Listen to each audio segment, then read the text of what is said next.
Bienvenue sur la route la plus haute d'Europe. En effet, nous sommes sur la route de la Bonnette à 2802 mètres d'altitude.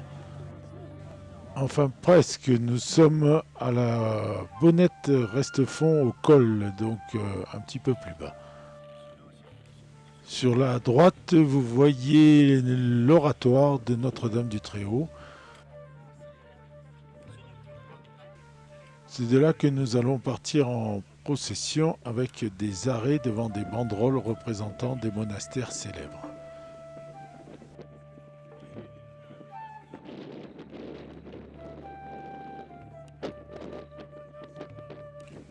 Petite photo avec les pénitents et la bonnette en arrière-plan, ainsi que l'oratoire.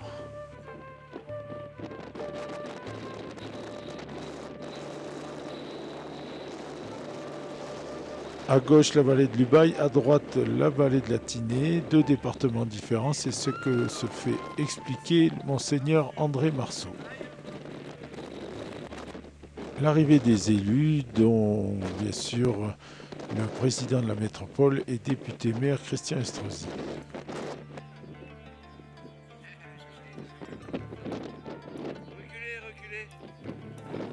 On refait une petite photo et là vous avez donc les maires de la vallée.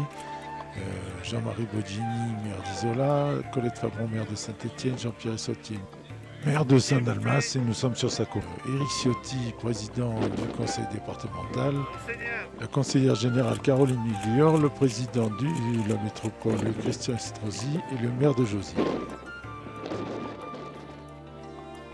D'autres élus sont là que je n'ai pas cités. Départ de la procession qui va durer à peu près un petit kilomètre. La première banderole est bien sûr celle de Notre-Dame du Très-Haut. Nous te prions, roi Notre-Dame, nous te chantons tout nouveau.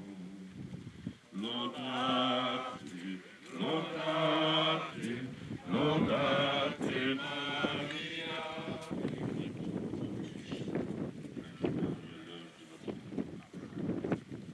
Gloria sont à vous en ce saint jour de fête du ciel bénissez-nous. On approche de Notre-Dame de la Salette. C'est en Isère que ça se trouve et elle existe parce que deux jeunes bergers en 1846 avaient vu l'apparition de la Vierge.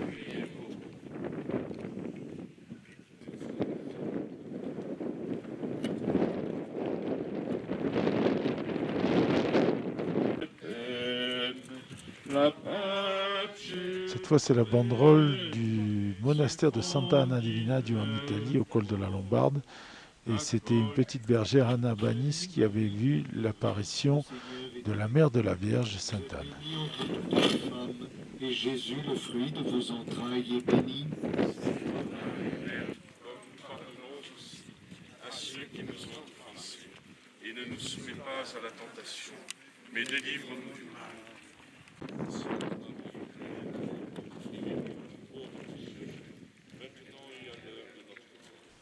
On approche de la banderole de Notre-Dame de Fenestre, qui lui aussi a été construit à la suite d'une apparition de la Vierge en 887. Il a été détruit par les Sarrasins et reconstruit. Salut, reine de fenêtre, douceur de la vie, espoir du pécheur.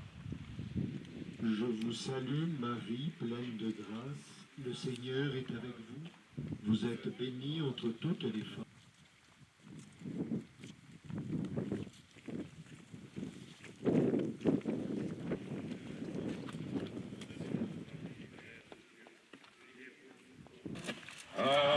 Le monastère d'Utel a été construit en 850 après Jésus-Christ par des Espagnols qui n'ont pas péri dans une tempête terrible et qui voulaient remercier Dieu pour cela.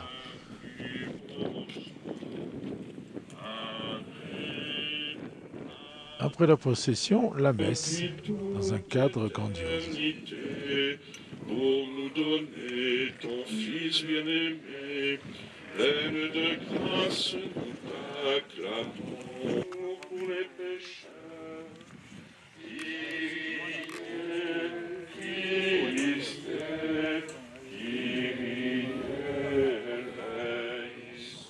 Dieu a envoyé l'Esprit de son Fils dans nos cœurs et cet Esprit crie Abba, c'est-à-dire Père. Ainsi, tu n'es plus esclave, mais fils. Peut-être chacune et chacun de nous aussi, parce que nous sommes là. Voilà, peuple de pèlerins ce matin. Une bonne nouvelle parce que l'Évangile nous parle. Une bonne nouvelle parce qu'à travers aussi, je crois, ce qui a été spécifique pour ce lieu avec la création de cette route, nous pouvons entendre aussi un message et le partager comme ces deux femmes ont partagé leur action de grâce. Tout d'abord, je crois que hommes et femmes de notre temps, nous ne partageons pas suffisamment ce qui est le positif. Qui veille sur nos vallées tout au long de l'année. Monseigneur, vous honorez de votre présence le pèlerinage le plus haut, en altitude, de votre diocèse pour la première fois depuis votre arrivée dans le département. Nous espérons vous y accueillir encore souvent. Je remercie Jean-Luc Manière, curé de notre paroisse, et l'ensemble des pénitents réunis ici, qui sont les artisans de cette cérémonie. Cette route de la Bonnette, si chère à Jean-Pascal, président du CILU, a un long passé, mais je laisse le soin aux autres orateurs d'entrer dans les détails à son sujet. Vélos, motos et voitures sont chaque année plus nombreux à emprunter ce col. Trait d'union entre les vallées de l'Ubaye et de la Tinée et entrée de notre département et de notre métropole. À cette occasion, je remercie nos amis Christian Estrosi et Éric Ciotti de leur présence à nos côtés, mais aussi de l'aide financière que le Conseil général et la métropole ont apportée au recalibrage et à l'entretien de cette route. Chaque année, nous venons sur ce site, le président de la métropole, mes amis maires des communes de la Haute-Tinée et moi-même, pendant le déneigement, avant l'ouverture de la route.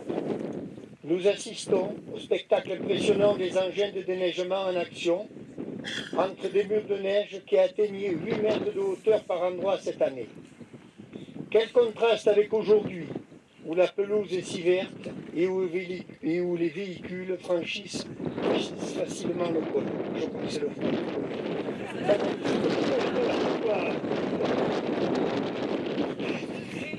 Je remercie donc les responsables et le personnel du pôle de proximité de la métropole Nice-Côte d'Azur qui déneigent et entretiennent cette route très importante pour l'économie de nos vallées, Tinée et Ubaye.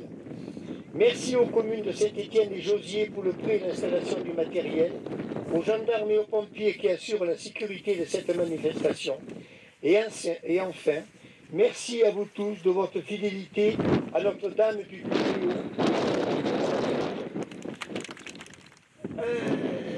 Le deuxième point, c'est que le petit détail que vient de signaler le maire de Saint-Almas-sur-Selvage, c'est que cette route est définitivement sauvée. Et grâce à qui? Eh bien, grâce au président de la première métropole française, notre ami Christian Estrosi. Il faut l'applaudir encore un peu plus, car il vient de faire le Mont Blanc. Alors, monsieur Estrosi, vous étiez aussi froid au Mont Blanc qu'ici. Oui. Alors, aujourd'hui, vous pourrez rester jusqu'au bout, alors.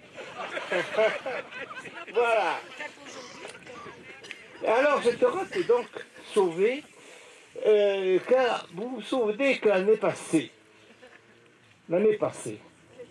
à la suite de l'arrêt de la subvention régionale, je m'inquiétais pour la sauvegarde de la route dans le futur. Pourquoi? parce qu'une route qui n'est pas entretenue va mourir, ou mourra un jour. Eh bien, rappelez-vous, Christian s'est levé pour me dire on la sauvera et on t'aidera. Eh bien, c'est chose faite. 40 000 euros dès septembre 2014, renouvelés en février pour l'exercice 2015.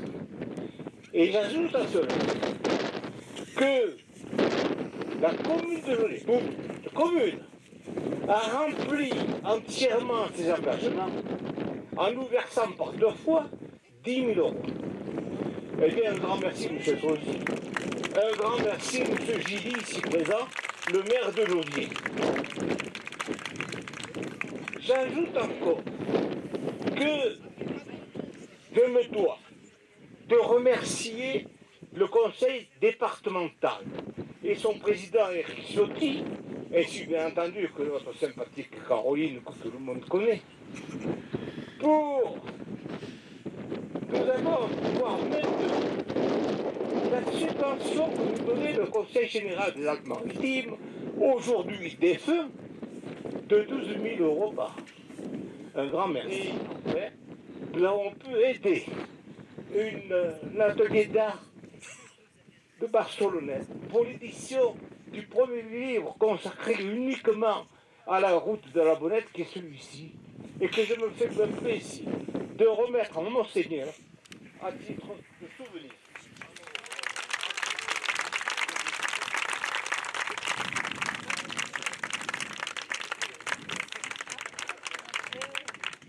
Voilà, mesdames et messieurs, ce que j'avais à vous dire. Je vous remercie de votre présence et Alain Québec. Je veux quand même tenir à remercier personnellement, même si Jean l'a dit, nos remerciements à la métropole Nice-Côte d'Azur, M. Christian Estrosi et M. Ciotti, ici présents, qui nous ont aidés en s'associant et en travaillant ensemble à sauver cette route de la Bonnette. Merci aussi au département qui assure le déneigement côté Josier.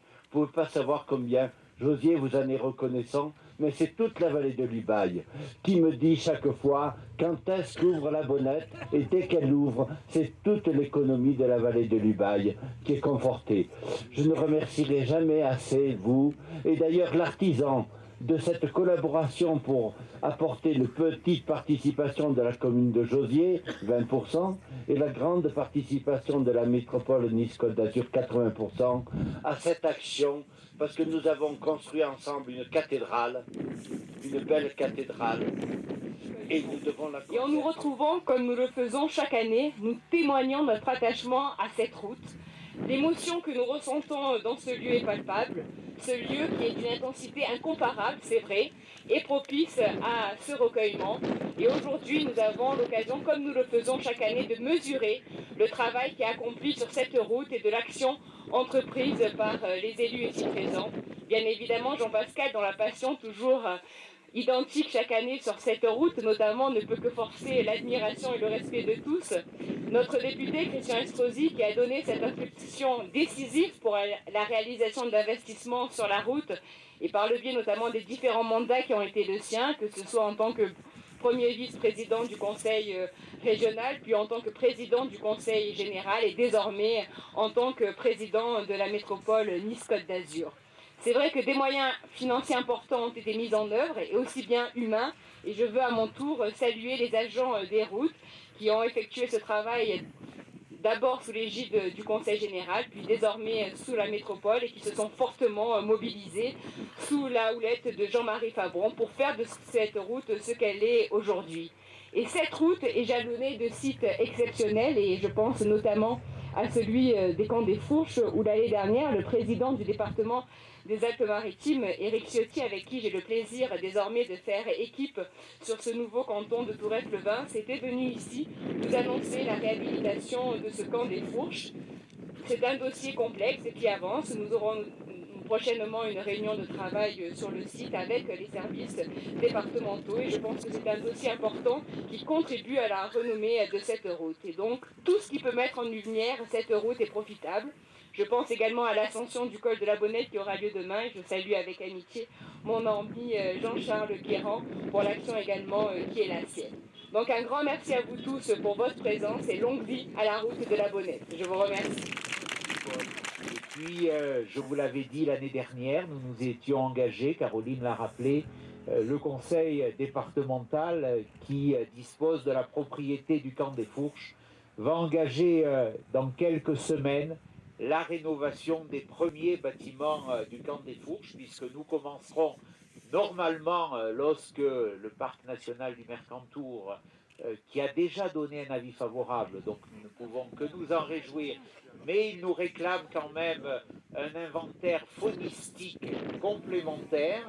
Donc dès que cet inventaire faunistique aura été fait, j'aurais préféré qu'il soit fait avant, comme ça nous aurions pu attaquer les travaux dès le mois de juin, mais nous pourrons les commencer dès les premiers jours de septembre avec la rénovation du four panetterie et avec la rénovation du bâtiment qui abritait la cuisine et la laverie.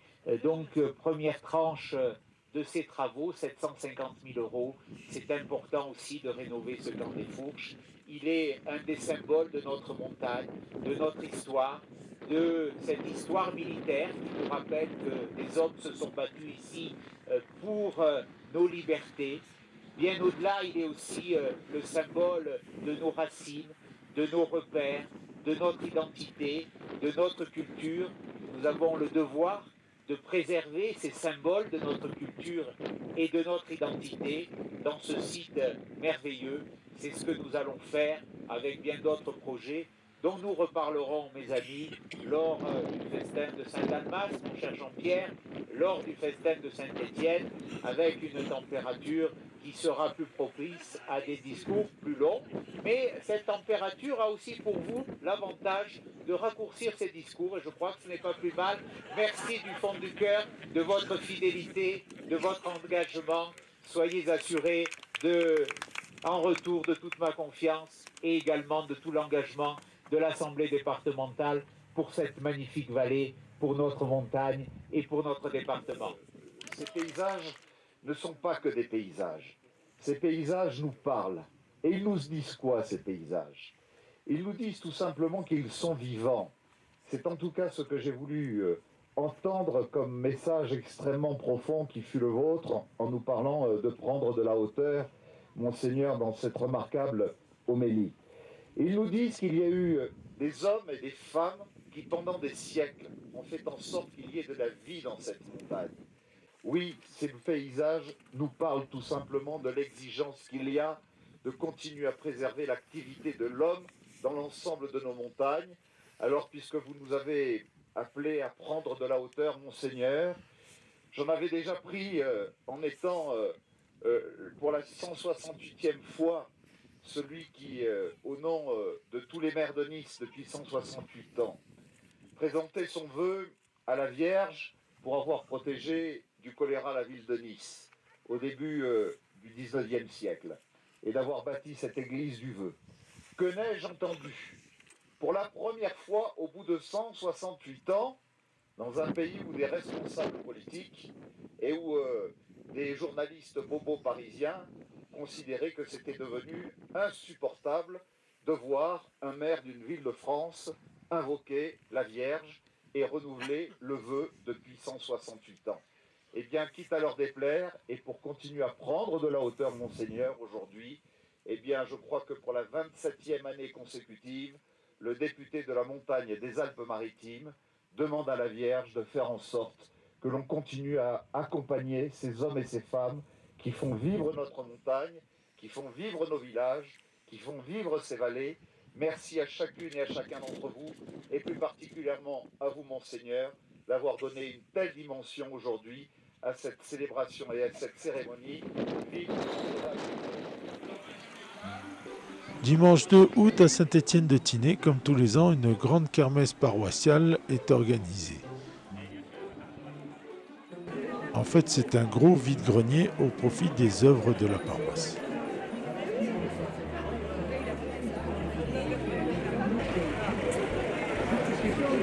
Partie mon travail. Donc c'est en La grande monnaie partie du pape. vous qui avez fait ça. Voilà. La monnaie du pape, l'amour en cage, des fleurs de montagne, chardon, qu'est-ce qu'il y a encore, du blé, mais des chardons, 3 qualités de chardon. Et puis une agricultrice qui a fait de la layette, qui a fait des maniques, qui a fait de la pâte à sel. Et ça prend du temps de faire ça? Ça prend Alors vous allez les cueillir et puis... et puis vers le mois de juin, mai-juin, je les mets en bouquet. Et après ça se garde tout le temps. Ah Quoi. ben on essaie de tout vendre aujourd'hui. Oui, donc ça fane pas quoi. Non, ça peut durer 2-3 ans quand on les achète.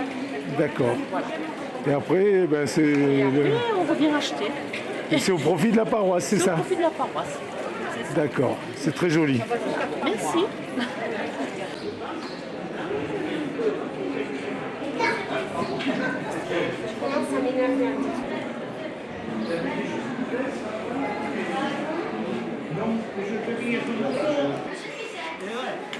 Vous avez trouvé votre bonheur? On a trouvé, on essaie de voir de quoi ça retourne.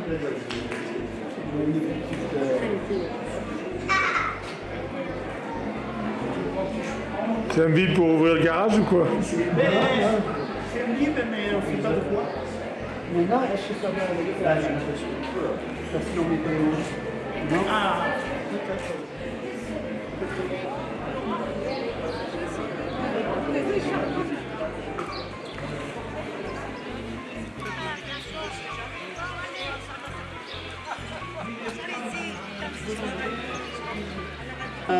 Beaucoup de monde qui est passé cette matinée. Un grand merci à tous les bénévoles qui sont venus depuis 6h30 étalés et toute la matinée. Ça a été réapprovisionné toutes les heures. À tous et à toutes, un grand merci pour votre générosité au profit de la kermesse paroissiale Notre-Dame de la Tinée. Le numéro 2 vient de sortir. Et le numéro 2 correspond au village. Attention, mesdames et messieurs. Dans un instant, Fin de la kermesse, on tire un mouton vivant au sort. Voilà, à la tombola, c'est le gros lot. alors, le numéro 2, c'est le village de Saint-Dalmas, le Salvage. Et Doron. Saint-Dalmas, ça élargit le cercle. Le 2, c'est le village de Saint-Dalmas et Doron. Attention, je laisse passer la dame, elle est chargée à mort là. Elle est chargée à mort. Regardez tout ce qu'elle a pris. Vous l'applaudissez très fort. Regardez là. Vous l'applaudissez très très fort parce que vraiment, elle a été très généreuse. Attention mesdames et messieurs. Quel numéro après? Attends, on va y aller. Ah, on choisit le numéro 2. Le 2. Ensuite, on choisira donc les dizaines et les unités. Alors, le numéro 2, c'est un 200 combien? Un 200 combien? Un 200 combien? Il va sortir dans un petit instant. Si c'est moins de 50, c'est Saint-Dalmas, plus de 50, c'est... Moins de Saint-Dalmas, c'est... Non, moins de 50. Moins de 50, c'est Saint-Dalmas, et plus de 50, c'est Oron. Attention, ça tourne, ça va tourner. Elle est rentrée. Oh là là là là là là. L'angoisse. Encore un 2. Encore un 2. Le 2, c'est les chiffres du jour. C'est Saint-Dalmas. Saint-Dalmas va gagner le mouton vivant.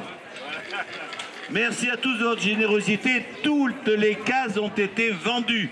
C'est exceptionnel. Bravo. Vous pouvez vous applaudir. Hein. Vous pouvez vous applaudir parce que vraiment, c'est merveilleux. 5, 4, 3, 2. Ça tourne. Ça y est. Hop, elle est sortie, elle est rentrée. Oh là là. Là, ça va être chaud, là. Oh, que ça va être chaud. Attention. Tac, elle est rentrée. On ne sait pas le numéro. Suspense. Attention, mesdames et messieurs, suspense. Il tourne le vis, il tourne la vis, et ça sera le numéro 6. Donc, le numéro 226 a gagné le mouton vivant. Ah, c'est un berger. Et c'est un berger. C'est Benoît de Bouzéas. Qui? Benoît. Ah, c'est pas un berger, Benoît.